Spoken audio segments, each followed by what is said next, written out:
Bonjour à tous, bienvenue dans Clapping, nouvel épisode, troisième épisode de la série. Aujourd'hui on va parler foot après le basket, après le ping-pong.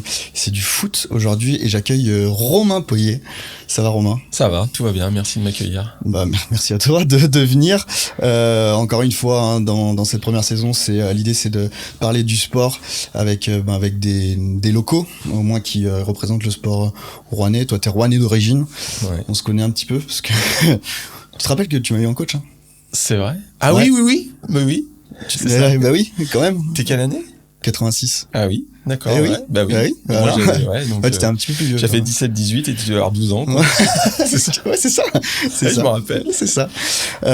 Donc Romain, merci encore une fois. Là aujourd'hui, on va parler foot, on va parler de ta carrière. Est-ce que tu peux te présenter rapidement pour tous les gens qui ne te Ouais. connaissent pas Alors, Romain Poyet, j'ai 45 ans, je suis originaire d'ici, je suis né au Coteau, mes parents sont de Villeray, j'ai toujours grandi ici et je suis parti à l'âge de 20 ans, 22 ans, on va dire 21-22 ans à la JOCR et j'ai eu un parcours de footballeur pendant 13 ans et puis un peu un parcours d'entraîneur derrière pendant 7-8 ans et je suis revenu sur Rouen il y a à peu près 5 ans. Voilà, en gros, pour faire court. Qu'est-ce qu'il fait aujourd'hui là, le Romain Poyet d'aujourd'hui là Romain Poyet, il est agent immobilier aujourd'hui.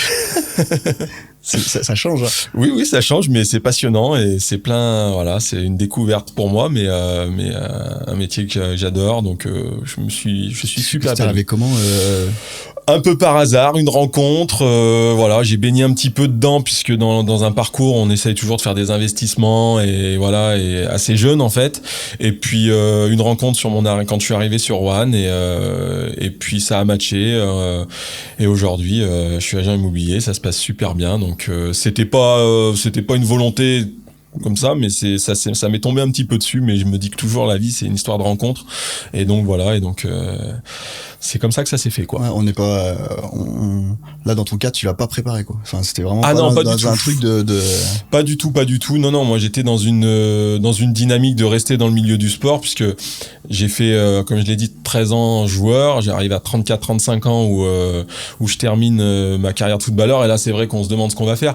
J'avais déjà un petit peu anticipé, j'avais passé des diplômes d'entraîneur assez jeune et puis j'enquille à Amiens dans un rôle d'entraîneur et je me dis que c'est ma voie, que je vais partir là-dedans et puis je fais ça pendant 7-8 ans, j'ai un doute, je me rappelle plus à chaque fois, mais où je vis des moments incroyables parce que le club est place de la nationale, on parlera peut-être après. On en reparlera. Ouais. Et puis ça s'arrête un peu brutalement, donc là je décide de tourner la page. Mais bon, voilà, peut-être qu'on en reparlera aussi. On en reparlera. C'est les aléas du monde professionnel, on va dire, mais en tous les cas c'est plein de riches expériences pour moi, quoi. Bon, très bien. Et puis aujourd'hui t'es investi au Rouennais Foot 42. C'est quoi ton rôle en fait là ? En fait, Olivier Giraud, le président, me contacte il y a 3-4 ans quand je reviens. Au bout il me laisse tranquille pendant 6 mois, 1 an, et puis il a pas voulu sauter dessus. parce que j'ai baigné là-dedans pendant 20 ans et c'est vrai que c'est un peu une machine à laver, surtout dans le monde professionnel. Et donc je me laisse 1 an quand je reviens où je reste un petit peu tranquille. Je m'occupe de mes enfants et de mon petit dernier là. Et puis il me dit voilà, c'est vrai bien que tu viennes nous donner un petit coup de main au club pour nous aider peut-être à grandir, à changer peut-être certaines choses, à avoir ton œil par rapport à ça. Je dis allez, pourquoi pas. Je m'aperçois que c'est 2 mondes différents, le monde professionnel et le monde amateur. Ah bon ?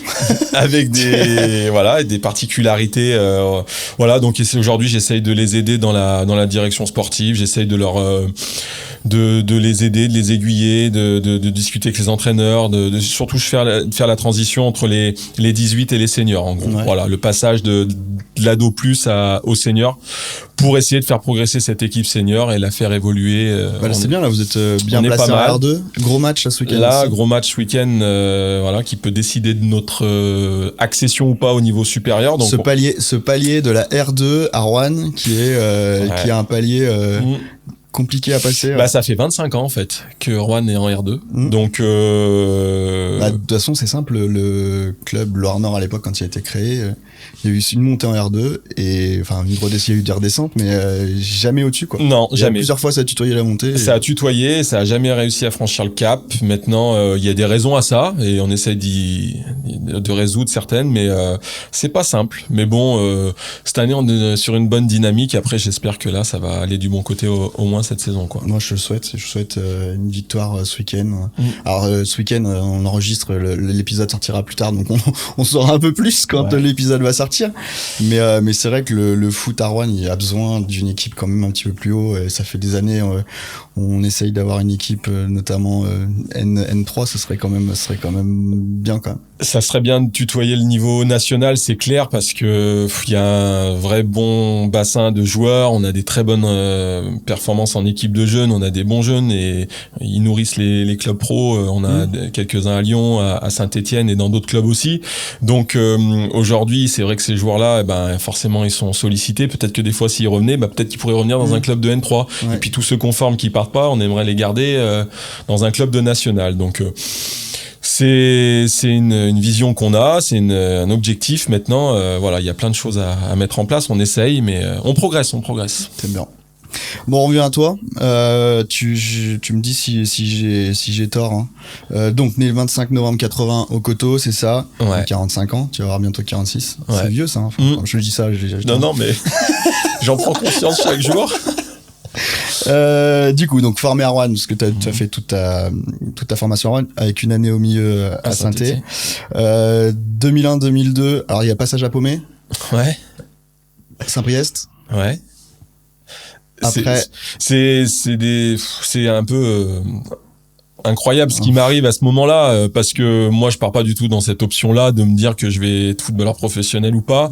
Je pars de Rouen à l'époque pour une histoire de formation. En fait, je suis en train de passer mes diplômes d'entraîneur. À l'époque, Rouen ne peut pas forcément financer cette formation. On en reparlera justement, parce que on va reparler d'un petit peu avant, d'accord? Je fais juste le récap de ta carrière. Juste, donc, Saint-Priest. Après, Auxerre pendant 4 saisons. Avec un prêt au milieu. C'est ça. Prêté à Clermont, du coup, au milieu. Ouais. Dijon, ensuite, par la suite. Brest. Oui. Beau passage. Ouais. Brest. Caen et Amiens. Oui. C'est ça, Amiens, où justement tu commençais à en parler un petit peu tout à l'heure, où tu finis coach, quoi. Ouais, dans le staff. Voilà. Donc voilà. Justement, on va recommencer par le début. Toi, le foot, ça a toujours été, parce que vous, dans la famille, vous êtes une famille de footeux. Oui. Ouais. Toujours, t'as voulu, à quel âge tu vas à Saint-Étienne? 14, U14, parce que ça a changé maintenant. Ouais, je devais avoir 14 ans, je crois que c'est 94. C'est toi qui fais la démarche d'y aller ou... Non, pas du tout. Je suis recruté par Saint-Étienne à 14 ans avec un Anthony Belwanzar, que tu dois certainement connaître, de notre génération. On est tous les deux sollicités pour aller là-bas et on part à Saint-Étienne. On est en chambre ensemble au centre, qui était un centre pas comme le centre d'aujourd'hui, qui était une auberge de jeunesse plus. Et on part un an là-bas, dans un monde complètement différent à Saint-Étienne, quoi. Et ça se passe pas... En fait, j'ai des très bons souvenirs et des moins bons, mais non, ça se passe pas comme je l'espérais. Je progresse pas comme il faut. À l'époque, je suis pas prêt, je pense, et je suis physiquement pas prêt. Aujourd'hui, je suis grand, tout ça, costaud, mais à 14 ans, je suis tout petit. Et puis voilà, donc c'est un échec, mais on dit souvent que c'est les échecs qui font rebondir, et j'apprends beaucoup malgré tout pendant cette période-là, et je me dis que c'est pas grave, je vais revenir jouer à Rouen avec mes copains, et puis ça sera très bien comme ça. Et quand tu reviens, t'as encore ce truc-là de vouloir repartir ou pas spécialement? Non, pas tout de suite en fait. Quand je reviens, j'essaye, je pense, de digérer. C'est maintenant avec le recul que je me dis ça, je digère un petit peu cette période un peu compliquée, parce que c'est un échec, donc tu reviens, te remets dans le moule du foot amateur, dans des petites catégories, et puis voilà, et c'est à plus vers 17 ans, j'ai 1 an ou 2 de battement, et à 17 ans où je franchis un cap, je grandis, je deviens un bon joueur au niveau régional, on va dire. Donc là, je me dis, je veux pas forcément être professionnel, parce que je l'imagine pas du tout. Je me dis, putain, faut que j'essaye de trouver, voilà, gagner ma vie avec le foot, ou grâce au foot, c'est de trouver un boulot, ce que les clubs à l'époque permettait de trouver des métiers dans les communes, ou voilà. Donc J'envoie des CV un peu partout, mais vraiment je l'ai fait comme ça et je fais des essais en fait. Voilà, c'est comme ça que Parce ça qu'à l'école, t'es un bon élève ou pas spécialement? Tu t'étais projeté sur des non, études, franchement, je savais vraiment pas ce que je voulais faire. Je voulais rester dans le sport parce que c'est quelque chose qui me plaisait bien.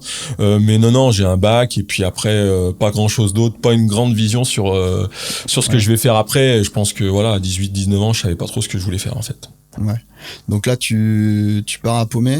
Ouais, je pars à Paumé parce qu'ils me prennent en charge mon diplôme, l'un des premiers diplômes que je passe, et je fais un an. C'est un club du même niveau de Roanne, mais un club petit club de village où on a une belle équipe, et je fais qu'un an, et c'est après que je rebondis en fait. Voilà. Tu vas à Saint-Priest. Je vais à Saint-Priest. Vous êtes deux, non? Il y a Nico. Il y a Nico Velu aussi, Nicolas Velu, mon pote. On se met en appart ensemble en coloc à Lyon, à Bron, et on part tous les deux, et puis on sait pas trop où on va en fait. On va jouer à Saint-Priest, mais on a 20 ans et on se dit que si on joue un petit peu en CFA à l'époque, c'est top, et puis on verra bien ce qui se passe. Et en fin de compte, on joue quasiment tout le temps, tous les deux, en équipe première.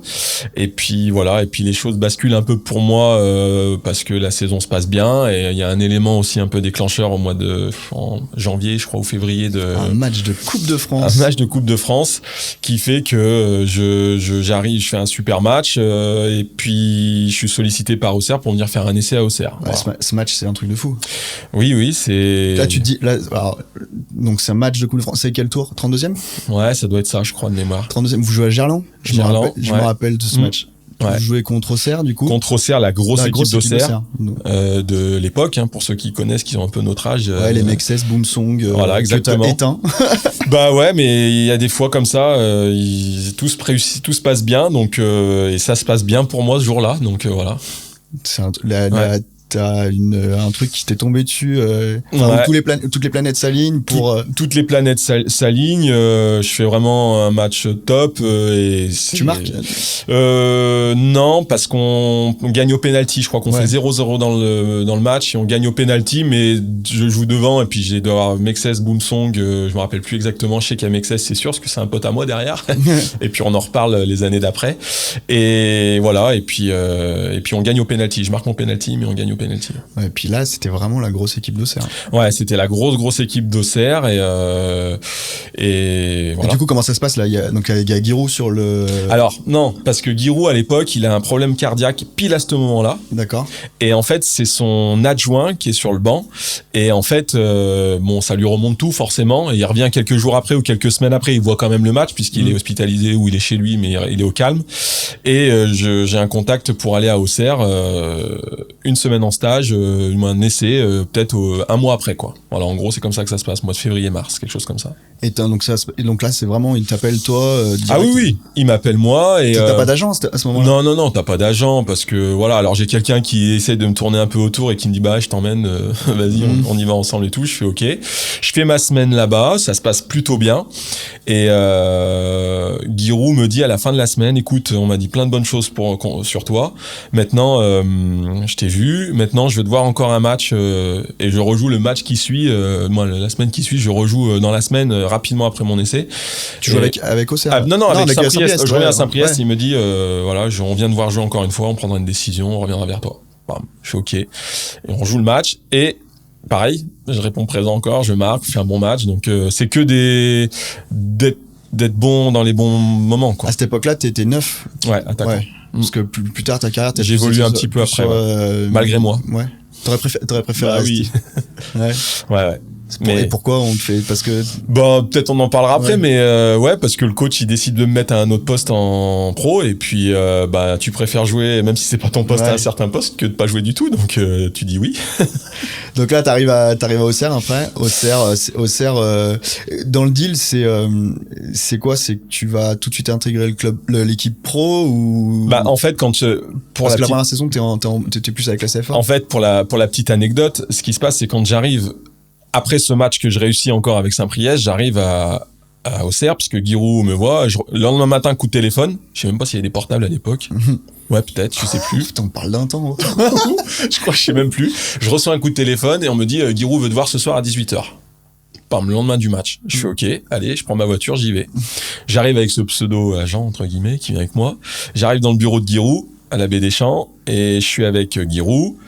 Il y a le directeur du centre de formation, Bernard David, le pseudo-agent et moi. On est tous les 4 dans le bureau. On sent que t'as pas gardé de grands souvenirs de lui. Non, mais c'est quelqu'un qui a eu un parcours un peu bizarre derrière, et voilà, ça me fait rire, mais il m'accompagne en fait, et il est là, il veut se faire un peu un réseau sur le moment, et puis moi je maîtrise pas tout ça en fait, donc je dis viens avec moi, c'est quelqu'un qui m'emmène en fait. Donc voilà, et puis je suis dans le bureau dans le bureau de Giroud et tout, et le directeur du centre il dit par rapport à son âge, il peut signer que amateur. Parce que avec l'âge que j'ai à l'époque, j'ai 21 ans ou 20 ans et demi ou 21 ans, je peux pas signer stagiaire ou espoir et tout ça, je peux signer soit amateur, soit pro. Et le directeur du centre, Bernard David, il dit il peut signer que amateur, parce qu'il pensait pas qu'il allait me faire un contrat pro, Giroud. Et Giroud, il le regarde, il dit mais pourquoi un contrat amateur? Il va signer pro. Moi je dis rien. Et le directeur du centre, il fait ok. Parce que c'est Giroud qui décide de tout. Hein. Ouais. Je fais ok. Moi je dis ok. Je dis rien. De toute façon je suis venu pour ça. Hein. Donc voilà. Voilà. Et puis de toute façon, en fait, l'idée de Giroud, et c'était pas forcément, c'était plutôt intelligent à l'époque. Il dit que si je viens et que je signe pro, je peux pas jouer en dessous du niveau auquel je joue actuellement. Ouais. C'est-à-dire que je peux jouer soit en Ligue 1, soit en CFA, mais je peux pas jouer parce qu'il y avait plein d'équipes derrière.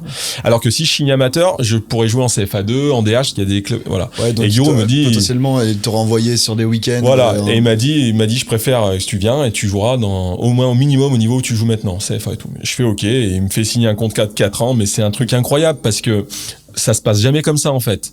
C'est-à-dire que dans tous les clubs où j'ai été avant, ça se passe pas comme ça. Et là, ça se passe que Giroud, il est en face de moi, il prend un petit carton comme ça, à l'entête de la GIA, une petite feuille comme je l'ai encore chez moi.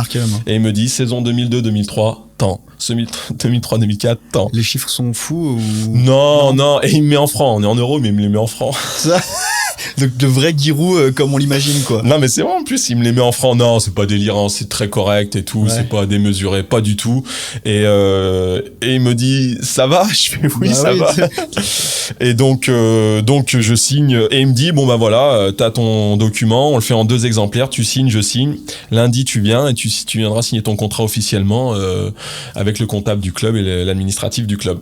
Je fais OK. Et en fait, je reviens le lundi d'après, donc j'ai fait quelques allers-retours à Auxerre, et je reviens et je signe mon contrat sans agent, parce que mon agent, je viens tout seul en fait avec je sais plus qui à l'époque, je me rappelle plus.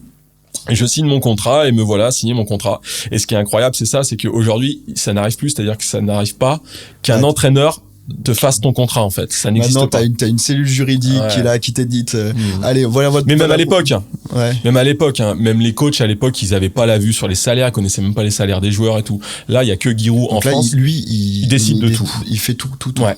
Et il passe même pas il appelle même pas le président pour lui dire en fait. C'est-à-dire qu'il signe le contrat qu'il veut en fait. Après c'était un club qui gérait à la perfection quoi. Voilà, exactement. Après quand t'es président et que t'as Giroud et qu'à la fin de sa saison il te ramène les finances qui doit être au cordeau, tu lui laisses prendre toutes les décisions. Non mais c'est sûr. Donc voilà, donc c'est la petite anecdote de mon contrat. Et là donc la signature d'un contrat, ton premier contrat pro, tu l'arroses ou pas? Un petit peu. Il y a pas mal de copains qui s'en rappellent. Oui, je rentre et puis le week-end qui suit ou le vendredi qui suit, on fait une belle petite soirée avec tous les copains et puis voilà, on s'en rappelle encore pour certains. Donc non, c'était un super moment. Et puis au-delà du contrat en lui-même, c'est l'ensemble quoi. C'est que je pars dans un monde complètement. Ouais, parce que du coup, t'arrives là, tu t'es pas issu des centres de formation. Du tout.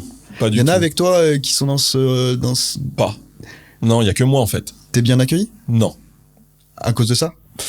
Ouais, alors c'est pas que je suis pas bien accueilli par tout le monde, mais en fait il y a une bonne partie de ceux qui sont là-bas, je viens pour prendre leur place en fait. D'un côté il y a les stars, voilà, où eux en fait je suis un de plus, et puis je sympathise carrément avec certains, pas trop avec d'autres parce qu'ils sont sur une autre planète, mais c'est comme ça fait partie du jeu. Et puis il y a tous ceux que on ne voit pas, parce qu'à Auxerre quand t'arrives il y a 40 pros. Il y a 11 joueurs qui jouent, mais il y a 40, on est 40 en fait. C'est gros, c'est beaucoup. C'est énorme. Parce qu'aujourd'hui, il y a très peu de... Non, mais non, ils font plus ça n'existe plus. Mais à l'époque, je te dis, il y a 35 contrats pro, plus les stagiaires pro, plus tout ça. Il y a 2 vestiaires, c'est énorme.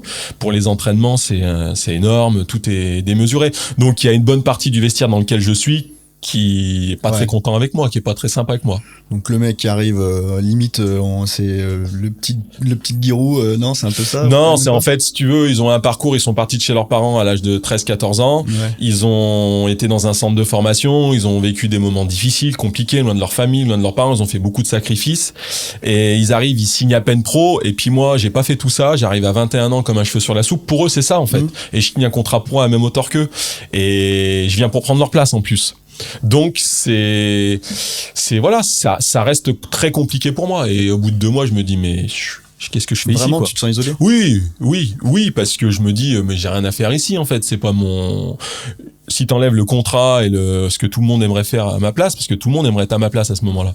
Mais moi, je me dis, mais c'est un truc de fou, quoi. Et puis voilà, on maintient la famille, me fait du bien, mon frère, les gens autour de moi, mes potes, tout ça, mes parents me font du bien dans cette période-là. Et puis je sympathise avec un ou deux. Un surtout, Jean-Pascal Mignot, qui a joué après à Saint-Etienne, je sais pas si vous connaissez, qui devient mon super pote. Et puis là, on commence ça commence les choses à se mettre en place, quoi, tranquillement, mais c'est une période compliquée. Donc la première saison, tu joues Non, je joue qu'en réserve. Ouais, je joue qu'en réserve. Mais tu t'entraînes Je m'entraîne avec les pros régulièrement, les débuts de semaine, toute la préparation, et puis dès que la semaine se coupe en deux, en fait. Il y a 2 groupes, il y a le groupe qui va Voilà, jouer. c'est ça, exactement. Ok. Et donc, là, les premières saisons, c'est à quel moment où tu commences à jouer plus régulièrement, faire plus d'entrées? En fait, je fais une très belle deuxième saison en réserve. Je suis meilleur buteur de la réserve d'Auxerre et tout, et là je vais de temps en temps dans le groupe, je rentre dans le groupe. Faut savoir qu'à l'époque on est 16 hein, dans le groupe, on n'est pas 18 comme maintenant, on est même il y a que 3 remplacements, il y a que 3 remplacements et tout, donc dis-toi qu'on est entre 35 et 40, donc ça veut dire qu'il y a beaucoup de gars sur le côté, sur le carreau, et donc j'arrive sur la deuxième saison à pendant les périodes internationales, à faire les matchs amicaux avec les pros, à tout un tas de choses, et à rentrer un petit peu dans le truc, et puis à rentrer en match, quoi. Être dans le groupe et puis rentrer après, parce qu'il y a être dans le groupe et puis après il y a rentrer. C'est des étapes. Parce que quand donc. Et tu tout de suite t'arrives à quand même à j'ai une réelle grosse progression sur la deuxième saison, mais vraiment. Je franchis un cap, j'ai digéré l'année d'avant, je suis incorporé. C'est ta présence dans le groupe, tu te sens. Je me sens beaucoup plus légitime, je suis performant, je suis très très bon avec la CFA, très bon avec les pros. Quand je viens avec les pros, moi je suis vraiment au niveau, quoi. C'est pas que je suis très bon ou que je suis meilleur que les autres, mais c'est que tu fais pas tâche, quoi. Non, je suis au niveau des autres, alors pas des stars, parce que je suis avec des internationaux dans tous les sens. Cissé, non, il était avec. Non, il y a Djibril Cissé, il y a Philippe Mexès, Olive Capot, il y a que des pour ceux qui ont connu ces générations-là. Les 3 à 20 ans, ils sont en équipe de France A, hein, ils jouent avec Zidane et tout. Donc c'est un autre monde. Quand j'arrive, moi, en 2002, Cissé, il arrive de la Coupe du Monde en Corée. Où ils se sont fait sortir, mais il nous rejoint en stage, il arrive de la Coupe du Monde avec l'équipe de France de Zidane, quoi, on va dire. Et c'est des monstres. Enfin, Oui. Et humainement.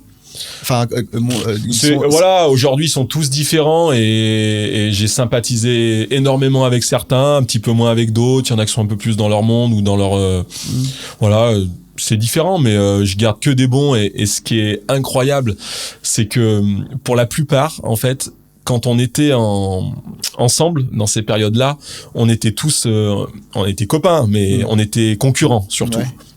À part, je parle pas forcément des stars qui étaient sur une autre planète, mais et donc quand j'en ai revu quelques-uns le 15 décembre parce que j'étais invité aux 120 ans de la JOCR, et c'est marrant parce que des mecs avec qui c'était très tendu ou très concurrentiel à l'époque, aujourd'hui quand on se voit, on se serre dans les bras presque.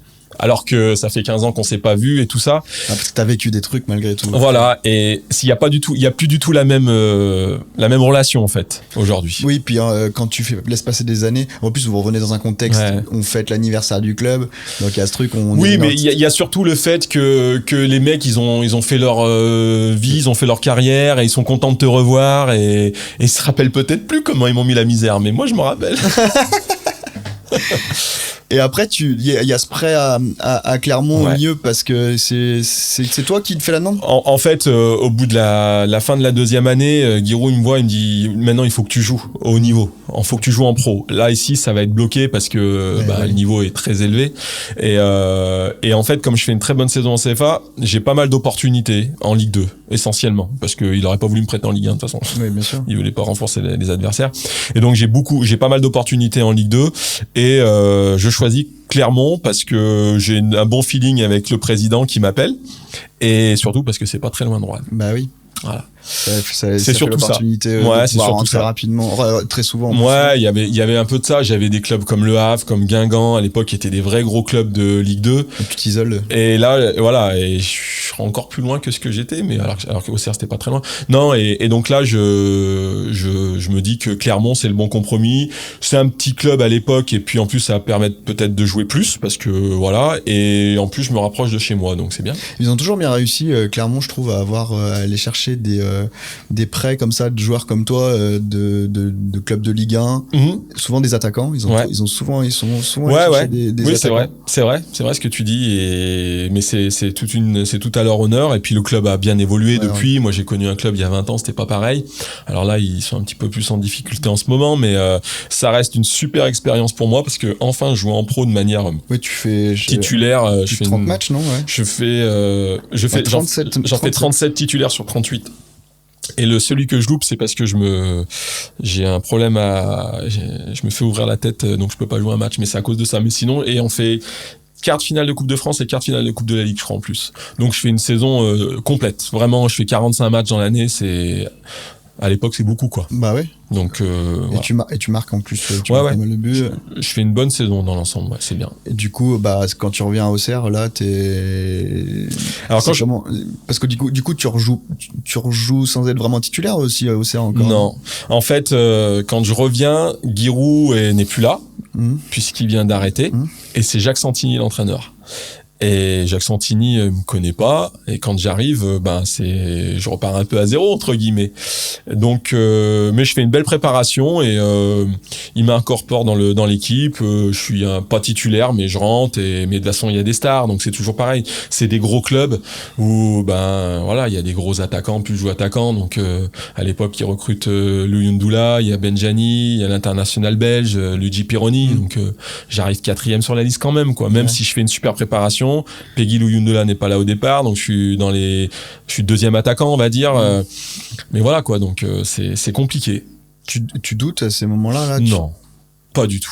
Parce que tu sais ce que tu vaux, tu sais ce que t'as fait. Et... Non, je sais que le système est comme ça, que le milieu est comme ça, et puis j'ai une grosse blessure sur cette fin de préparation, on va dire. Je fais une super préparation, très bonne préparation, puis au mois d'août, j'ai des problèmes un peu au tibia et j'ai une fracture de fatigue au tibia. Je me fais opérer au mois de novembre, je crois. Donc cette dernière année au CER, elle est perturbée par ça. Parce que j'étais vraiment physiquement, je me sentais bien, dans le jeu j'étais bien, et j'ai ce coup d'arrêt à ce moment-là qui me fait un peu mal, quoi. Donc là, 4 ans, c'était ton contrat en fait. Ouais, j'avais signé 4 ans, donc j'étais au bout de mon contrat. Ouais. T'es allé au bout de ton contrat. Ouais. Et donc après, tu pars. Je pars à Dijon. Ouais. De Chine, 2 ans, et c'est Rudy Garcia le coach. Voilà. Tu signes 2 ans, mais tu restes qu'1 an et demi. Ouais, je reste qu'1 an et demi parce que je fais 1 an avec Rudy, et le problème c'est que j'ai mon problème de blessure où je me fais faire une 2e opération parce que ça va pas bien, ça se passe pas bien, je joue sur une jambe entre guillemets, voilà. Et donc là ils me font une greffe au niveau du tibia, donc le truc, quand le médecin m'annonce ça, je me dis waouh, c'est quoi ce délire. Et puis en fin de compte, la 2e opération avec la greffe se passe bien, je suis arrêté 6 mois. Donc voilà, et puis après je fais qu'1 an et demi à Dijon parce que je suis pas parti, ça a pas démarré sur des bons rails en fait, entre guillemets, parce que avec cette blessure je traînais la patte, entre guillemets. Donc j'ai une opportunité d'aller à Brest, donc je vais à Brest. T'as quand même tes premiers contrats, quand même, t'as Giroud, Jacques Santini et Rudy Garcia. Et Rudy Garcia, tes premiers coachs. Un truc de fou. Et à Clermont, c'était qui? À Clermont, c'était Olivier Chavanon. Pas du tout connu. Mais c'est fou. Par contre, c'est là. Alors, Giroud était sur la fin de carrière. Ouais. Après, donc on disait, t'as Rudy Garcia, c'est Jacques Santini. C'est Rudy Garcia, c'était son début de carrière. Début de carrière, il est en Ligue 2 à Clermont, mais à Dijon.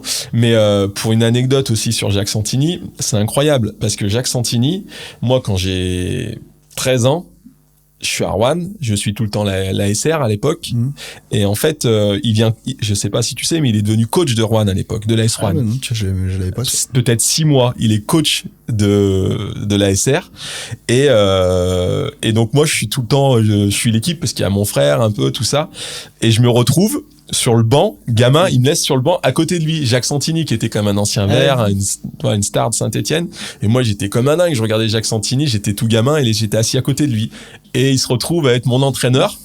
Et j'ai jamais osé lui dire. Je lui ai jamais dit coach, j'étais sur le banc à côté de vous quand j'avais 10 ans. Jacques Santini, si vous regardez cette vidéo, voilà. Et voilà, et puis et c'est une petite anecdote comme ça, et derrière je le re-rencontre après parce que je fais la saison quand je suis à Brest, il est coach de Lens, je crois, et il vient me voir à la fin, il me dit putain, tu vois, je suis trop content de ce qui t'arrive et tout, parce à l'époque, il avait pas pu vraiment compter sur moi, j'étais blessé et il était content pour moi, il avait gardé un bon souvenir de moi, donc c'est une bonne personne, Jacques Santini. Rudy Garcia, tu t'aurais imaginé qu'il devienne un entraîneur comme ça, sélectionneur de la Belgique là aujourd'hui, ou Non, forcément que non, parce qu'il a un parcours incroyable lui aussi. Donc non, je m'attends, voilà. Et puis, mais il dégageait quelque chose de dingue aussi. Rudy Garcia, il avait énormément de charisme. J'ai toujours dit, c'est quelqu'un quand le matin t'arrivais au stade et que tu lui disais bonjour, il se passait un truc. C'est comme ça. En fait, tu serres la main, dans la manière de te serrer la main, il se passe un truc, il dégage un charisme incroyable. Voilà. Et donc tu disais, tu arrives à Brest. Ouais. Brest, c'est, je sais pas, de l'extérieur. Pour moi, de l'extérieur, il y a deux passages qui sont importants. Brest et Amiens. Je sais pas si c'est un peu ça. Ah oui, mais Brest le plus incroyable parce que, en fait, j'arrive à Brest, ça se passe pas bien à Dijon. Et le directeur sportif de Brest, c'est Corentin Martins. Que t'avais peut-être connu d'Auxerre. Que j'ai connu à Clermont. Il avait joué à Clermont, ouais. Il jouait 10 et moi je jouais attaquant. Puis il s'est blessé rapidement et il a arrêté sa carrière là-dessus. Mais on est resté en contact avec Coco. Et quand Corentin Martins, ancien international français. Un super joueur aussi, d'Auxerre et puis international français. Et je l'appelle et je lui dis Coco, tu cherches pas un attaquant? Il me dit pourquoi? Je lui dis parce qu'à Dijon ça se passe pas très bien. Donc voilà, il me dit pourquoi pas, tout ça.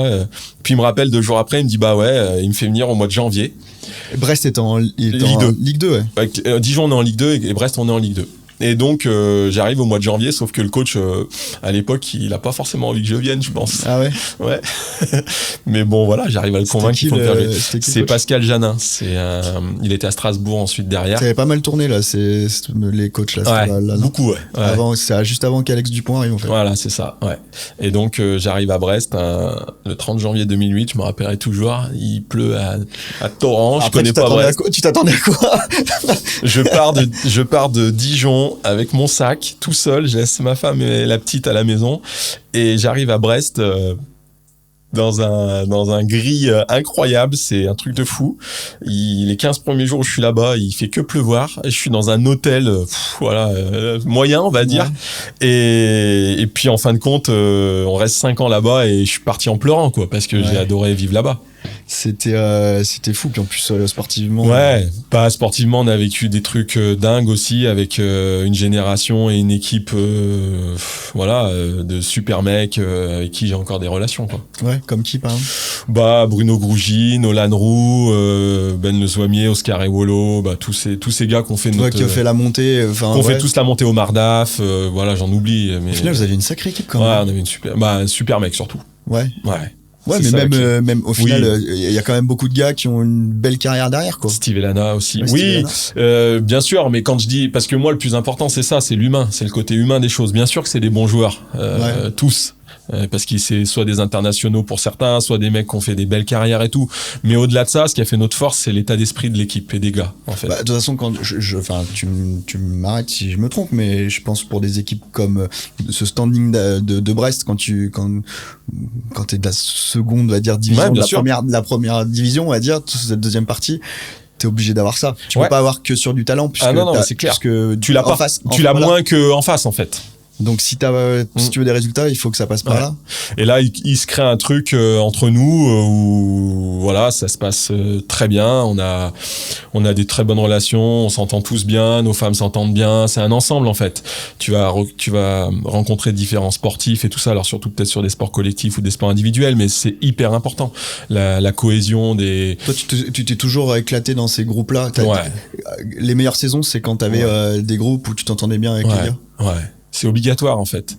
Tu peux il peut y avoir des difficultés entre certains joueurs et tout ça, ça peut arriver ça, et t'entends quand même malgré tout bien sur le terrain. Mais en règle générale, pour que ça se passe bien, qu'il y ait des résultats collectifs importants, il faut qu'il y ait une super dynamique. On l'a vu avec Paris il y a 2 ou 3 ans avec des stars, les meilleurs joueurs du monde, les 3 meilleurs de quasiment tous les temps, mais pas presque quoi. Ils réussissaient pas à grand chose parce qu'il y avait pas une bonne cohésion en fait. Donc si t'as la bonne cohésion, t'es un petit peu moins bon au niveau talent, mais par contre t'es capable. Et ça, dans des groupes là professionnels comme ça, ça vient comme ça, ou tu vois, t'as 2-3 mecs leaders qui Ouais, t'as 2-3 leaders, t'as des connexions entre certains, et puis il y a des ramifications qui se font. Et les femmes, c'est important. Les femmes, c'est important, bien sûr que c'est important, parce que au quotidien, elles sont avec nous, et puis si elles s'entendent bien, c'est encore mieux, parce qu'on se voit à côté, parce que voilà, c'est un ensemble de choses en fait. Les enfants, tout ça. Et donc là, vous montez avec Brest ? Ouais, on monte avec Brest, on fait une super saison et on monte en Ligue 1. Au bout de la 2e saison que j'y suis, 2e ou 3e ? 2e saison. Et tu joues beaucoup. Ouais. Et c'est à partir de là que tu te repositionnes justement sur le côté ? Ouais, non, en fait, c'est déjà en Ligue 2. Ouais.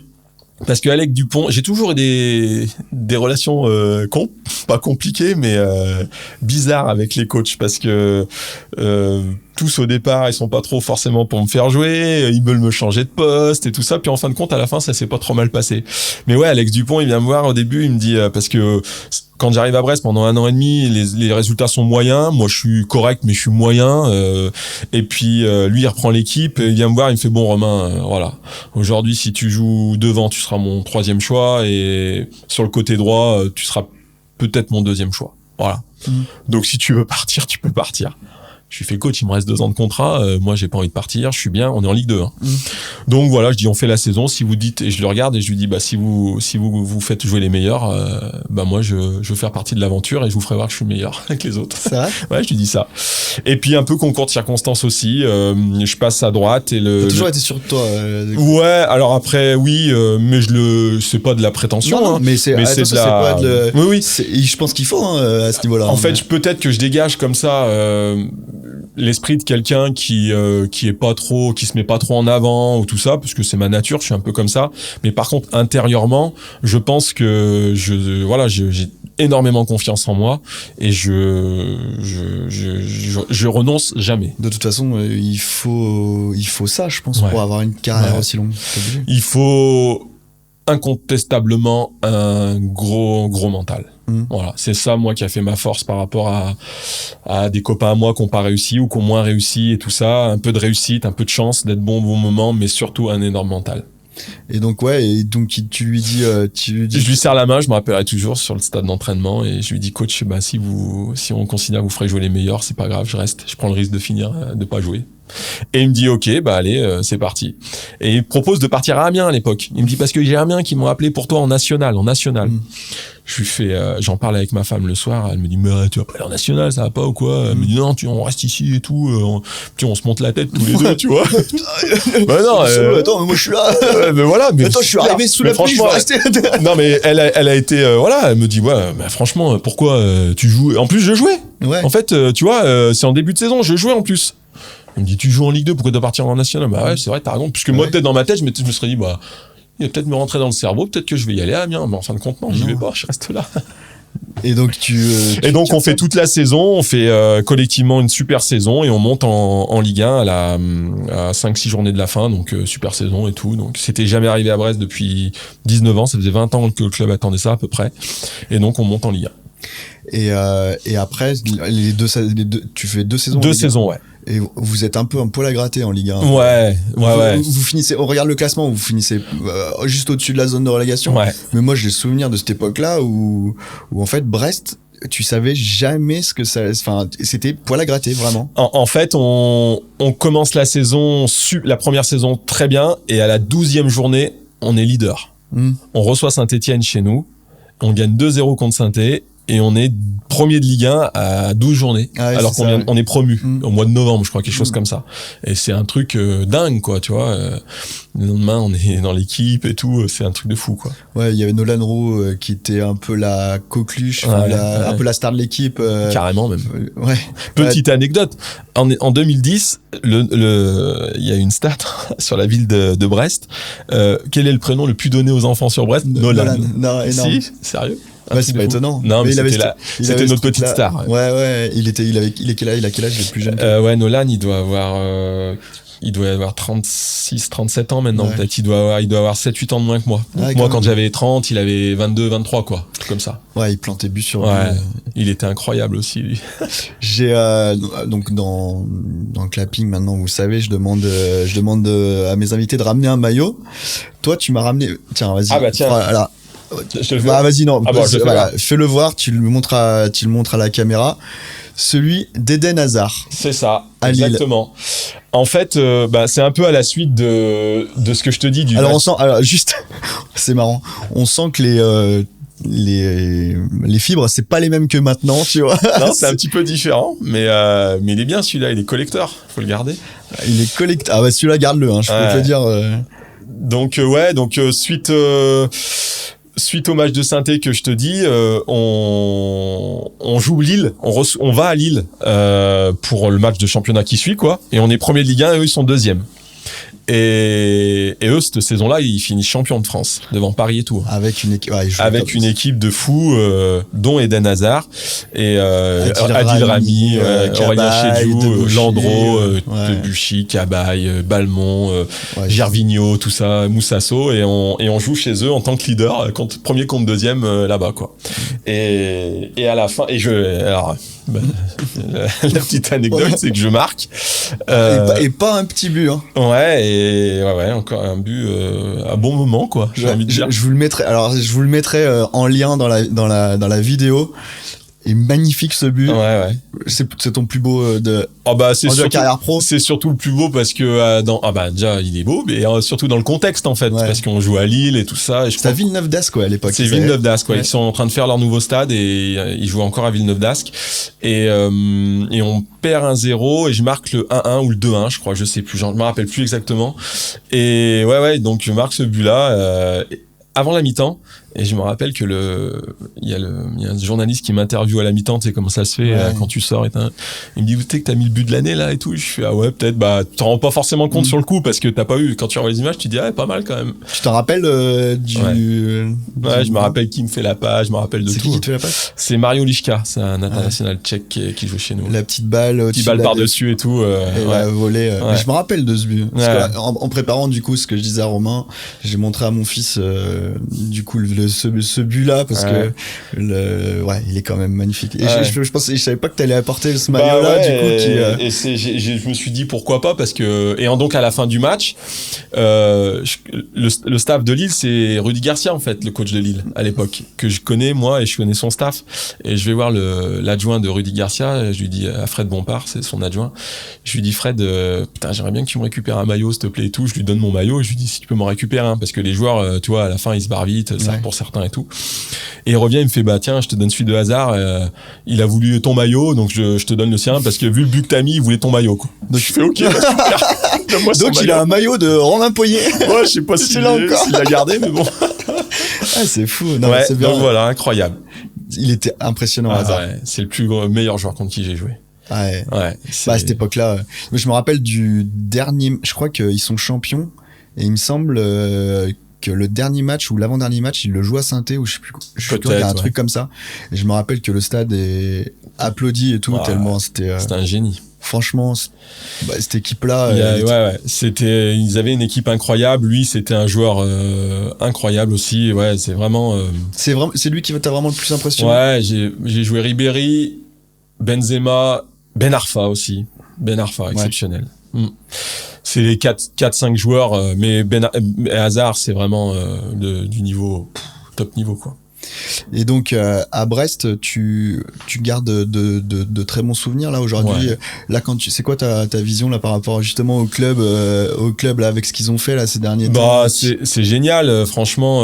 Parce que c'est improbable. D'avoir fait la Ligue des Champions la saison dernière et tout, c'est un truc de dingue parce que ce petit club avec ce petit stade, pour les gens qui connaissent pas, pour aller ce stade Francis Leblay, c'est vraiment un stade à l'anglaise, tout petit, toute petite tribune. Il fait combien de personnes? 15-16 000, je pense, quelque chose comme ça. Et ils sont sur un projet de nouveau stade. Bon, déjà, ils ont le centre d'entraînement, mais ils ont un nouveau stade. Donc, et puis surtout, qu'est-ce que les gens sont gentils en Bretagne et à Brest. Voilà, il y a des régions comme ça où on sent tout de suite quand on arrive que il se dégage quelque chose de sympa. Tout. Ouais. Là, le directeur sportif, c'est Greg Lorenzi. C'était ton coéquipier? Ouais.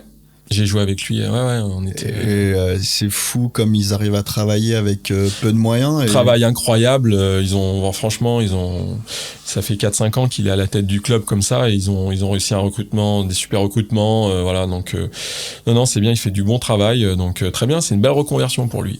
Et tu pars dans quelles circonstances en fait de Brest? En fait, c'est un peu compliqué. Je suis en fin de contrat et puis on se maintient à la dernière journée à Évian-Thonon. À l'époque, Évian-Thonon-Gaillard était en Ligue 1. J'étais en train de discuter de la prolongation de mon contrat parce que moi je voulais rester, je me sentais bien, le club voulait me garder, voilà. Et donc en fait, on discute depuis 2-3 semaines de ma prolongation, même plus je crois. Et en fait, le club me dit bon, on attend d'être maintenu parce que ça change beaucoup entre la Ligue 2 et la Ligue 1, et on se maintient à la dernière journée. On attend le dernier match en fait. Ouais. Et on se maintient à Évian-Thonon, on gagne à Évian-Thonon, on fait la fête là-bas et on revient le lendemain et on a tous nos rendez-vous. Et en fait, le club à cette période-là se disent on va changer en fait. On va changer l'équipe. On va renouveler et en fait tous les mecs de la montée il y a deux ans, ils renouvellent, ils changent les têtes quoi. Ouais. Donc on part à peu près tous. Steve Elana part à Lille, Oscar Evolo part à Lorient, Nolan Roux venait de partir à Lille aussi, voilà, Omar Daf est pas conservé, il repart à Sochaux. Voilà, on est tous un peu dans cette situation où tous ceux qui avaient été les piliers un peu de la montée, ils veulent tourner la page et partir sur un autre projet, quoi. Tu le prends comment? Très mal. Ouais. Parce que je m'y attends pas et que ça se décide un peu au dernier moment. Moi, je suis en train de me projeter tout de suite sur la saison prochaine. Et dans ma tête, je me pose même pas la question. Quand je vais à l'entretien, vous avez fait 5 ans dans le club. C'est aussi ça, ce milieu-là. C'est-à-dire que on arrive avec des gens avec qui on a fait la fête la veille, avec qui on était. Moi, il y avait Corentin en face de moi, Coco, qui se passait très bien. Et le président, c'était des gens très bien humainement et tout ça. Et c'est vrai qu'ils sont tous les trois en face de moi. Ils me disent, Romain, ça va s'arrêter là. Tu tombes par terre, quoi. Tu te dis, ah bon? J'ai pas quoi vous dire. Moi, je leur dis, ok, super, merci, au revoir. Et tu pars. C'est fini. Et là, bam. C'est ça aussi, ce milieu-là. Tu le vis, c'est vraiment dur ou? Ah ouais. Alors, je perds pas la face sur le coup parce que, voilà, je me dis, c'est comme ça fait partie du jeu. Mais ouais, tu dors pas bien et tu as du mal à l'avaler en fait le truc quoi, parce que c'est dur, c'est très dur en fait. T'as fait toute ta vie, ça fait 5 ans que tu vis là-bas, ça fait 5 ans que. Ouais, là tes enfants ont quel âge j'ai le deuxième qui a 2 ans, j'ai la grande qui a 5 ans, la petite elle a connu Brest, et puis du jour au lendemain en fait tu pars puisque faut trouver un autre projet en fait. T'as tout en fait t'as tous tes amis, t'as créé ton petit cocon en fait. Et c'est ça qui est le plus dur, de partir et de te dire que faut tout refaire ailleurs, quoi. Ça c'est un peu le truc du sportif de haut niveau, et notamment dans tous les sports, mais dans les sports de club c'est souvent ça. En fait je pense que ça en plus c'est de pire en pire, excusez-moi l'expression, mais c'est un peu ça. Parce que des joueurs qui restent 5 ans, il y en a de moins en moins. Voilà, c'est ce que j'allais dire. Il y a avant, un Loïc Perrin, il est resté 15 ans à Saint-Etienne. J'exagère, c'est un peu l'extrême, mais il y a 10, 15 ans, 20 ans, les joueurs signaient des contrats longs, ils restaient souvent longtemps dans les clubs, tout ça. Et aujourd'hui, c'est vrai qu'on est sur du one shot, du trading, on valorise, on vend, voilà. Donc, c'est aussi pour ça, mais on en parlera peut-être après, que je voulus passer à autre chose. Ok, donc là, tu vas à Caen? Je vais à Caen. C'est comment ça se décide? Caen, c'est un super club. C'est un club de Ligue 1 qui descend en Ligue 2 à la dernière journée. Et en fait, à l'époque, ça fait partie des clubs qui font l'ascenseur, gros club de Ligue 2 puisqu'ils viennent de descendre.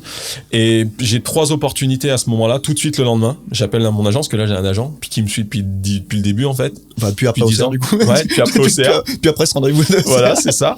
Et il me dit, on a 3 opportunités, Lens, Nantes et Caen. Et les 3 clubs sont en Ligue 2. Incroyable, ces 3 clubs-là sont en Ligue 2. Ouais. Et il me dit, Gervais Martel, c'est le coach de Lens, il est un peu c'est un peu la fin pour lui, c'est un petit peu compliqué. On va attendre un retour de sa part, mais voilà. Mais bon, c'est un peu compliqué. Il me parle de Nantes, c'est Der Zakarian, le coach, qui m'appelle. Mais les présidents, c'est les présidents Kita. Et c'est un petit peu tendu, je crois, avec le coach, voilà. Ils sont pas du genre pourtant à être tendus avec leur coach. Voilà, c'est comme ça. C'est moi qui le dis, hein, c'est vrai. Ouais, moi, j'ai rien dit. Donc voilà. Et après, il y a Caen où mon agent a une super relation. Le coach, c'est Franck Dumas, et qui est un super mec. Et il me dit, franchement, si je suis à ta place, on va à Caen parce que c'est un super club, ils viennent de descendre, ils veulent mettre 3-4 cadres, ils veulent chercher 3-4 cadres pour essayer de faire remonter le club, tu vas voir, super bien structuré et tout. Je fais OK. On y va, je signe mon contrat, on part en vacances, puisque c'est des vacances.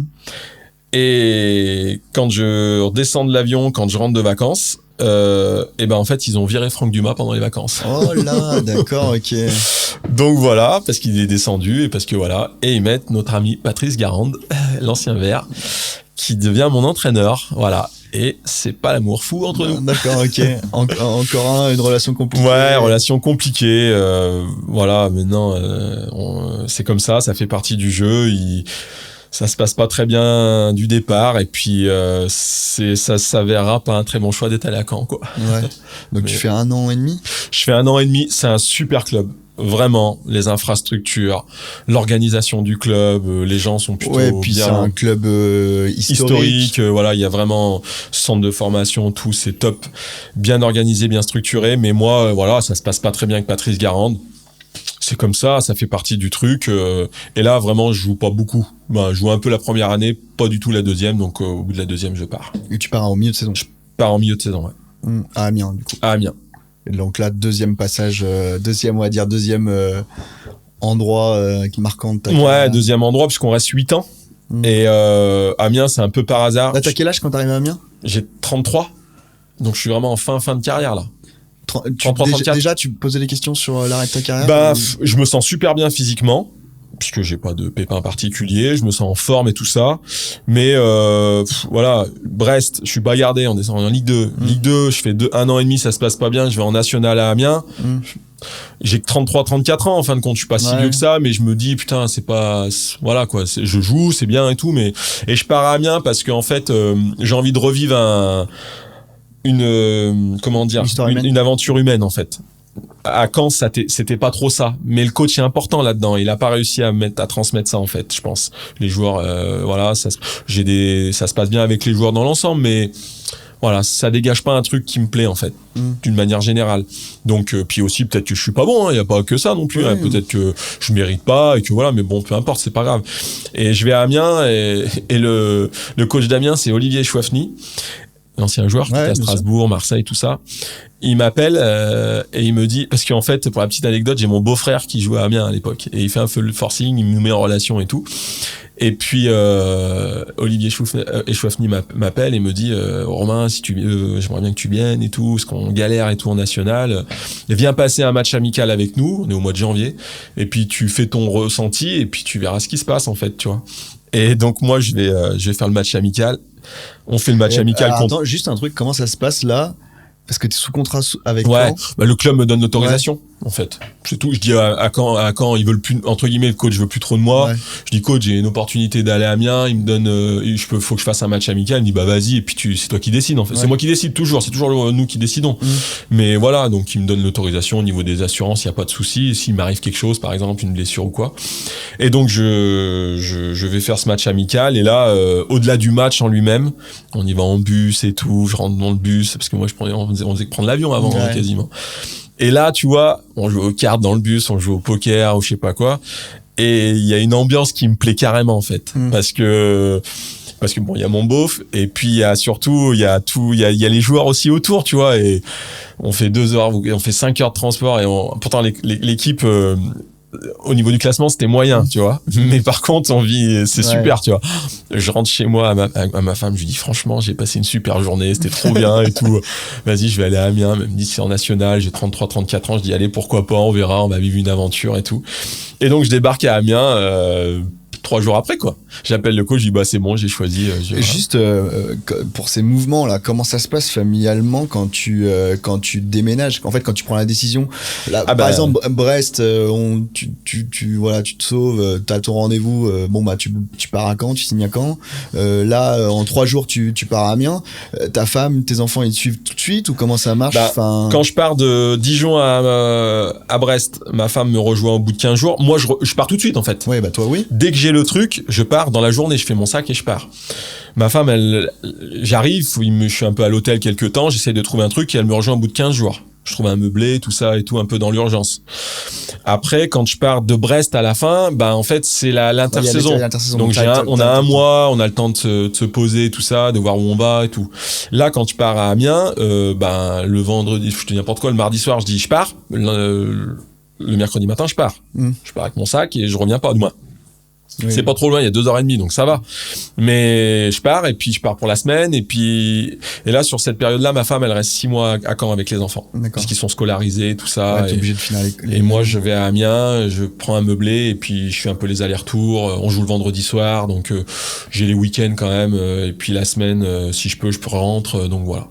D'accord, ouais, parce que ça fait partie de la vie. C'est la contrainte familiale pour notre femme et les enfants, quoi. Donc ça, ça justement, on reviendra sur Amiens après, mais les femmes de joueurs, il y a ce côté, elles mettent un peu leur carrière de côté professionnelle pendant votre vie professionnelle, non? Forcément, parce que comme tu as vu, tu peux pas avoir un équilibre dans sa vie professionnelle à elle, parce que tout est orienté vers la mienne, et elle est un peu dépendante de ma situation. Comme tu l'as dit, tu pars du jour au lendemain. Si elle a un boulot, si elle a gravi les échelons dans un boulot, tu dois tout couper du jour au lendemain. Et nous, on se voyait pas vivre à distance avec les enfants et tout ça. Il fallait qu'on soit ensemble. Donc forcément, c'est des sacrifices pour elle, c'est des formations, c'est des petits jobs, c'est des choses pour m'accompagner. Et puis voilà, quoi. Donc c'est vrai faut avoir un entourage très compréhensif. Bien sûr, ouais. Mais voilà, ça fait partie du jeu, et voilà, je vois les basketteurs, ça doit être aussi un peu ça ici. C'est un peu la même chose. De toute façon, les sports en général, les sports individuels, c'est encore différent, parce que tu gères ils ont en général, les sports individuels, ils ont pas forcément de vie de famille, parce que c'est plus compliqué d'avoir une attache, ils bougent beaucoup. Je comprends.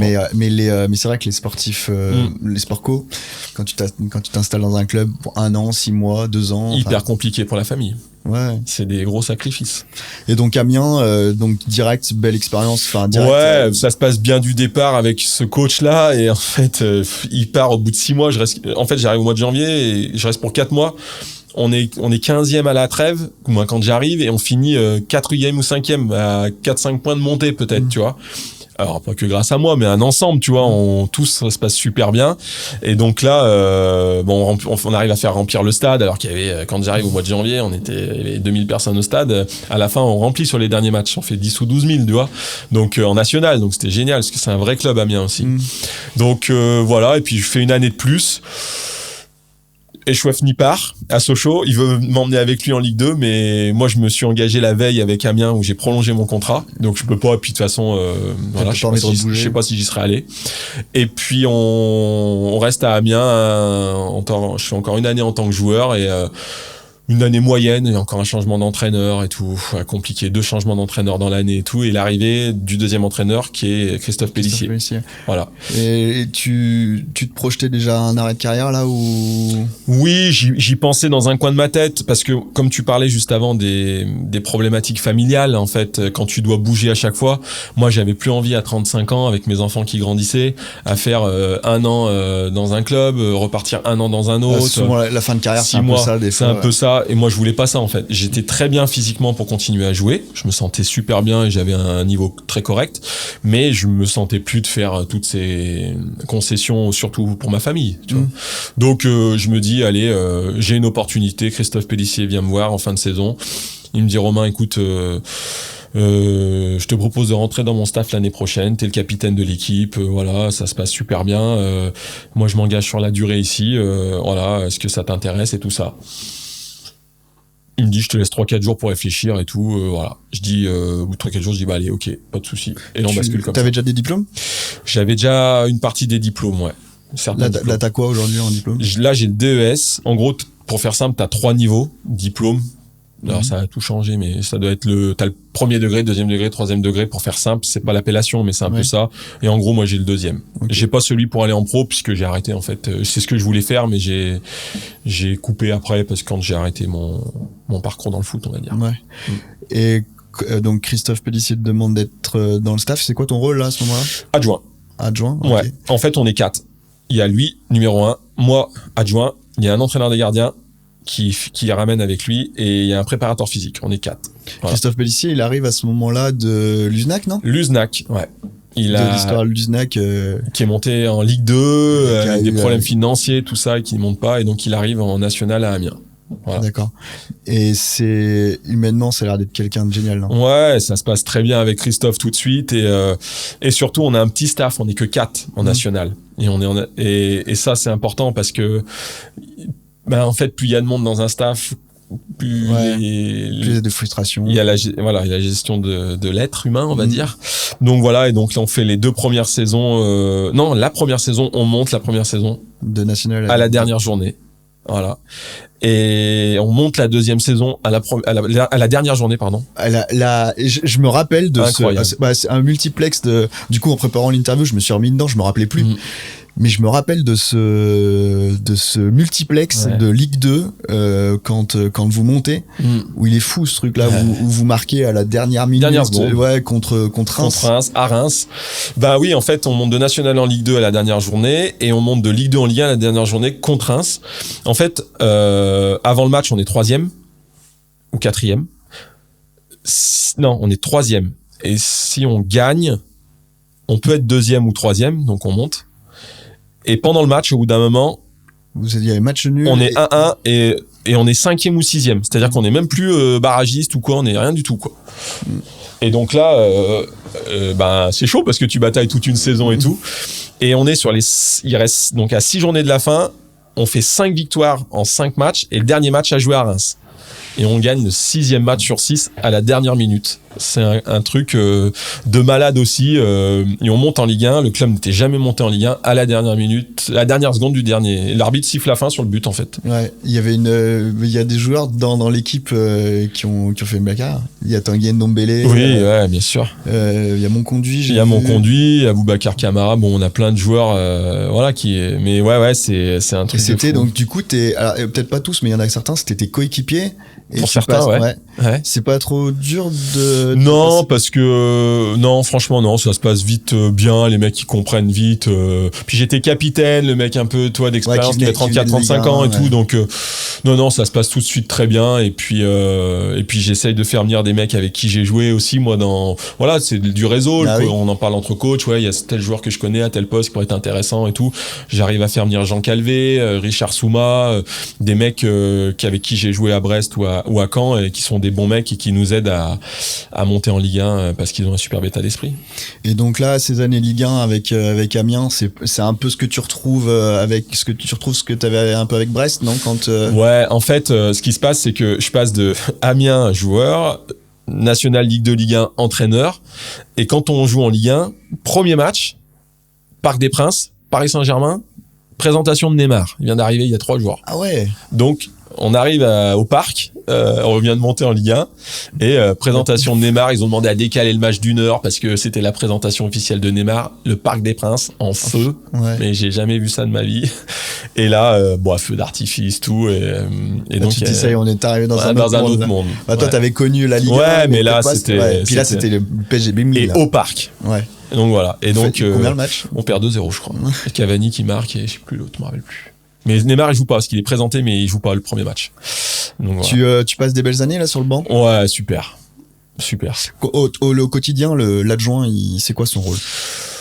L'adjoint, il prépare les séances, il prépare un peu l'organisation, il se met à la disposition du coach, puis il anime les séances, il fait de la vidéo. Moi, j'étais sur les 2 premières années, je faisais l'analyse vidéo en plus, et j'allais aussi en plus m'occuper de la réserve sur les matchs à domicile. Tu vois. Donc au final, t'étais bien occupé, quoi. Oui. Limite plus que quand t'étais joueur. Oui, beaucoup plus même. Ouais. Beaucoup plus, donc tu vis foot de 8h du matin à 19h, quasiment, pas 7 jours sur 7, mais 6 jours et demi sur 7, quoi. Ouais, c'est une machine à laver. Et pourquoi t'arrêtes, du coup? En fait, je fais 6 ou 7 ans, je fais 5 ou 6 ans comme entraîneur, je me rappelle plus. On fait National, Ligue 2, Ligue 1. Je dois faire 6 ans ou 7 ans en tant que coach. Et en fait, mon contrat se termine. Et mon président de l'époque, ça faisait 8 ans que j'étais au club à Amiens, et mon président de l'époque décide d'un nouveau staff. Soir du dernier match de la saison, il vient me voir avec le prépa physique et il nous dit « Bon, vous inquiétez pas pour la saison prochaine, vous êtes en fin de contrat, mais pas de problème, on attend juste de régler le problème du coach, puisqu'il va y avoir un nouveau coach l'année prochaine, mais comptez sur moi, il n'y aura pas de souci. Voilà. Part en vacances, on sait toujours pas ce qu'on fait l'année prochaine. Le président nous a donné sa parole, donc voilà. Tu le connais depuis longtemps. Et puis en fait, il me rappelle jamais, et puis j'apprends par la presse qu'ils ont pris un nouveau staff. Voilà le monde du foot. Donc là, c'est une grosse déception. Ouais, donc là, énorme déception. Il demande à me rencontrer une fois que la reprise a commencé à Amiens. En fait, à Amiens, ils reprennent en fait avec le nouveau staff, nouveau coach, nouveau adjoint, tout ça. Et le président, qui est encore le président actuellement, me demande de me voir et tout. On se rencontre et il me dit « Ouais, Romain, je suis désolé, vous avez appris dans le journal. » Je fais « Bah ouais, j'aurais bien aimé l'apprendre de votre bouche plutôt que dans le journal. » Bah, vous avez pris. C'est abusé. Ça. Non, mais c'est un petit peu hallucinant. En fait, je trouve, alors, t'es passé 1 an, encore, mais même pas, je dirais, enfin, par respect, t'avais passé 8 ans dans un club, enfin, vous avez vécu quand même des choses énormes ensemble. Un truc de fou. Enfin, c'est de l'humain, en fait, c'est de l'humain, quoi. C'est quelqu'un, en fait, quand je suis arrivé à Amiens, j'étais le capitaine de l'équipe pendant 2 ans. J'étais son référent. Il m'appelait, quand je suis passé dans le staff, il m'appelait moi, pas le coach. Presque, j'exagère, mais c'est à peu près ça. Hein. Il m'appelait toutes les semaines, 1 ou 2 fois dans la semaine. C'est un homme d'affaires. C'est quelqu'un qui a 1000 salariés. C'est énorme. Non, c'est Intersport. Intersport, ah oui, c'est... Voilà, c'est énorme, hein. C'est une grosse structure et tout. C'est quelqu'un qui est professionnellement incroyable en réussite. Mais voilà, et il a ce côté humain qu'il a pas. Et puis je me retrouve à la fin de ces 7 ans où j'apprends par la presse en fait. Et puis quand il me rencontre, il me dit vous avez vu dans la presse, quoi. Ouais, c'est un peu de foutage de gueule, quoi. Donc quand ça se passe comme ça, je me dis écoute, je pense que j'ai fait le tour de la question et j'ai plus envie de revivre ça en fait. C'est vraiment ce truc-là qui t'a fait arrêter. Tu t'étais pas posé la question avant? En fait, si tu veux, je suis dans le staff et les 3-4 premières années, ça se passe super bien. On est un petit staff. Puisqu'on n'a pas beaucoup de moyens, on est en National, Ligue 2, Ligue 1, on commence à s'étoffer à partir de la Ligue 1, tu vois. Donc les 3 premières années, ça va, et puis après on est plus 4, on est 5, on est 6, on est 7, on est 8, tu vois, dans le staff. Et puis changement d'entraîneur, des autres mecs qui arrivent, d'autres qui repartent. Et puis en fait, je me rends compte que tous les mecs dans les staffs, c'est des mecs qui en ont rien à cirer. Même pas ça, c'est des bons mecs, franchement, mais ils ont des vies de famille déboussolés en fait. Ah ouais. Tu vois, parce que voilà, ils viennent 6 mois là, leur femme elle reste là-bas, tu vois, c'est que ça en fait. Et je me dis écoute, moi je vais vivre ça, je veux vivre 6 mois dans un petit meublé pendant ce temps que ma femme elle est à l'autre bout de la France avec mes enfants. Je fais non, je veux pas ça en fait. Je veux pas vivre cette vie-là qu'ils ont. J'ai 40 ans, je viens de finir il y a 4-5 ans de jouer au foot professionnellement, ça fait en 4-5 ans, j'ai tout connu. J'ai été adjoint, on est monté 2 fois, on est monté en Ligue 1, j'ai fait des maintiens. Je veux dire, qu'est-ce que tu veux qui m'arrive de mieux en fait? Si être coach numéro 1, je l'ai été un petit peu parce que quand le coach s'est fait virer, je l'ai été pendant 1 mois, ou quand j'ai eu le coach Oswald Tanchot qui a eu le Covid, je l'ai été pendant 1 mois en pro. Je me dis franchement, bien sûr que j'aimais, c'est extraordinaire, mais c'est une vie à 2000 à l'heure. Ta vie personnelle est compliquée parce que t'as pas de temps en fait pour ça. T'es que dans la machine à laver du foot toute la journée. T'es en contact, tu dois gérer 30 joueurs, tu dois gérer 7 membres du staff, tu dois gérer ton président et tes dirigeants qui t'appellent toutes les 2 minutes, tu dois gérer les journalistes, tu dois gérer le staff médical. Je veux dire, au bout d'un moment, tu peux plus entraîner en fait, parce que quand t'es en poste de numéro 1 comme ça, tu tout le temps sollicité. T'es sollicité tout le temps, tu vois. Et franchement, il y en a qui arrivent, et très bien, et j'aurais certainement pu y arriver. C'est un métier dingue, tu vois. Mais moi, j'adore ça. Ce que j'ai fait, c'était super. C'était une période de ta vie, quoi. C'était génial, mais je voulais pas rentrer dans cette machine à laver, en fait. Tu vois, dans ce truc où tu vis à 10 000 à l'heure, et du jour au lendemain, ping, tout s'arrête. D'un coup, comme ça, sans côté humain, tu vois. Alors que t'as tout donné. Après, faut le savoir, mais j'ai un peu de mal avec ça. Et surtout, moi, je veux mon équilibre familial. Je veux garder ma vie que j'ai avec ma femme, avec mes 3 enfants. Je veux aller voir mon petit au foot le week-end, le grand aussi. Je veux faire des restos le samedi soir. Pendant 20 ans, j'ai pas fait un resto un vendredi soir ni un samedi soir. Les repas ça de n'existait famille, pas. Tu vois. Ouais. Et voilà. Donc, au bout d'un moment, beaucoup me disent, mais putain, Romain, pourquoi t'as arrêté? Tu te rends compte, t'as la chance que t'avais d'être dans ce milieu-là, dans ce truc-là et tout. Je fais, ouais, mais au bout de 20 ans, j'en avais assez. Et puis, c'est facile de le dire, nous, de l'extérieur. Voilà. Quand tu l'as pas vécu, j'imagine que c'est... Mais c'est sûr, mais franchement, j'ai vécu 20 ans dingue. Vraiment, je le souhaite à tout le monde. J'ai vécu, voilà, plein de choses, des émotions, des rencontres, de vivre de ma passion. Vraiment, j'ai connu des régions. Je suis parti en Bretagne. J'ai peut-être jamais allé sans le foot. J'ai vécu 6-8 ans en Picardie, dans le Nord. J'étais en Bourgogne. J'ai découvert plein d'endroits. Capacité à s'adapter aussi. Il y a ça aussi à prendre en compte. Imagine-toi demain, on te dit, vous partez toute la famille du jour au lendemain à Brest. Toutes tes habitudes, ton boulot, tes copains, ton médecin, toutes tes habitudes que tous on a en fait. Tu refais tout, tu repars tout à zéro. Ouais, je comprends. Et faut pouvoir. Voilà, donc je peux le comprendre ça. 14 en fait, déménagements. Ouais. 15. T'as pas pris des parts dans une société de déménagement? Non, mais je me plains pas de tout ça. C'était dingue. Non, mais je comprends qu'au bout d'un moment, t'en es marre, ouais, c'est clair. Et là, aujourd'hui, c'est quoi ta vision par rapport au foot? Parce que tu vois, toi, par exemple, t'as peut-être pas connu en plus, je pense, ça s'est arrêté un petit peu après, mais là, aujourd'hui, on est dans ce truc de les réseaux, les commentaires, Heureusement, j'ai pas connu ça. Parce que pour le coup, on voit la différence, hein, sur les 6-7 dernières années, là, où en fait, tu te fais allumer dans tous les sens sur les réseaux. T'as vite fait d'encore plus de plonger en plus si tu lis ça. Toi, tu l'as pas connu. Un petit peu, c'était les prémices, mais pas du tout comme ça l'est maintenant. Donc, ouais, j'imagine que maintenant ça doit être compliqué. Et moi, ce que j'ai un petit peu mal vécu à la fin, à Amiens aussi, c'est surtout en Ligue 1, sur la dernière année de Ligue 1, et c'est que tu travailles avec des mecs au quotidien, si tu veux, c'est tes coachs, et en fait, tu sens bien que ils te consomment en fait, hein. T'es consommé, et il y a plus trop de relations humaines en fait. C'est comme la société d'aujourd'hui en fait. On te switch vite, quoi, tu vois. Ça, tu veux dire avec tes dirigeants ou non, avec certains joueurs, avec des joueurs et tout. Ouais. Moi, j'ai des joueurs que j'ai coachés pendant 6 mois, par exemple. Voilà, je leur faisais des spécifiques attaquants, j'étais à leurs petits soins, je m'occupais de tout et tout ça, et puis tu te rends compte au bout de 6 mois, ils t'appellent par un autre prénom, quoi. Ouais. Tu te dis, mais oh, c'est pas comme ça, hein. Ça fait partie des choses qui t'ont agacé. Non, moment, c'est bon. Quand t'as trop de valeur. Mais en fait, on le voit aujourd'hui, il y en a un qui a dit, pour paraphraser, le foot, il a changé. Ouais. Tu retournerais pas aujourd'hui? Non. Oula. On t'appelle. Non. Faut jamais dire jamais, parce que voilà, ça fait rêver beaucoup de gens. Mais je pense que quand t'es spectateur comme ça et tout, moi d'aller voir un match à Geoffroy Guichard, tout ça, dans la tribune avec mes petits, franchement, trop bien. Tu vis un truc, les émotions, le stade, la ferveur, tout un truc extraordinaire, c'est génial, et ça, je continuerai à y aller. Mais on se rend pas forcément compte quand on n'est pas dedans ce que c'est. je veux pas casser le truc et tout, hein, mais c'est pas, voilà, c'est...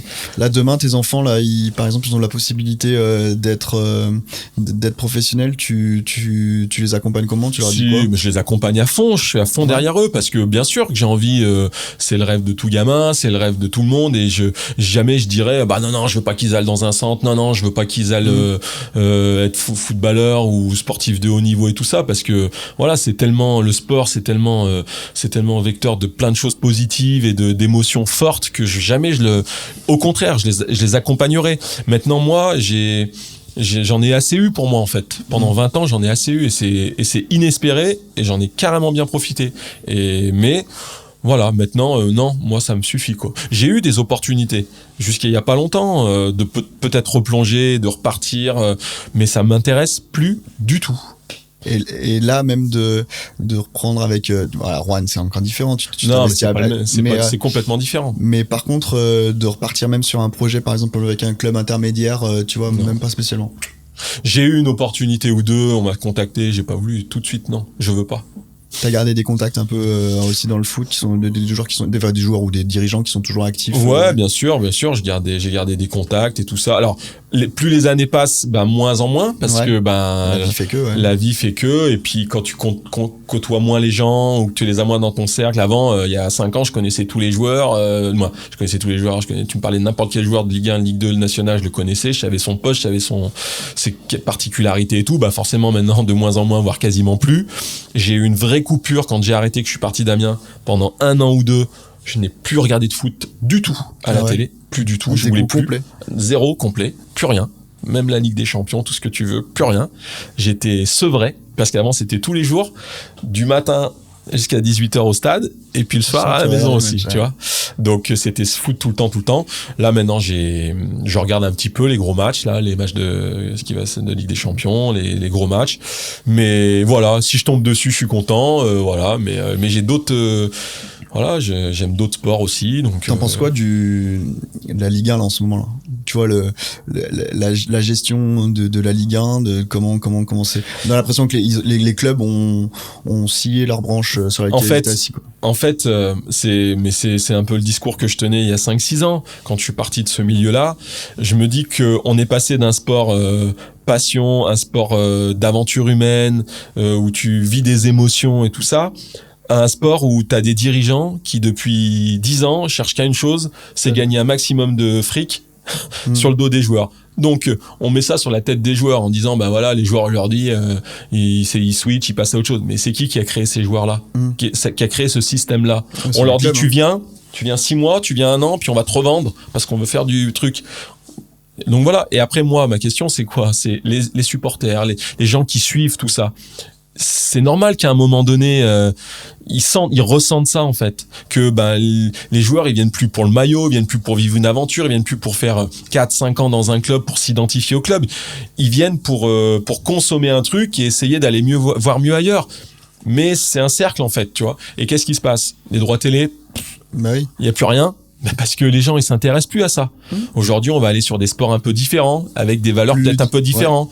Ouais. Peut-être que les gens vont s'orienter peut-être un peu plus vers le rugby, peut-être un peu plus sur d'autres choses, parce que ça dégage peut-être quelque chose de plus humain, plus proche de nos réalités, quoi. Donc ouais, moi je le suis plus. De toute façon, tu dis je suis la Ligue des Champions, mais déjà pour suivre la Ligue 1, c'est compliqué. C'est une galère. Non mais. Voilà, aujourd'hui, quand il te faut t'abonner à 5 chaînes différentes et pour un match de Ligue 2 ou un match de Ligue 1 ou un match de Ligue des Champions ou truc, au bout d'un moment, c'est bon. Je vais te poser une petite série de questions. Ouais. On va terminer là-dessus. Tu me réponds du tac au tac. Enfin voilà, on développera après si on développe. Mais si t'avais pas fait du foot, quel métier t'aurais fait? Aucune idée. Vraiment.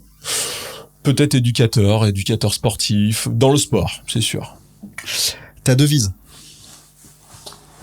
Oh moi je baisse jamais les bras, je renonce jamais.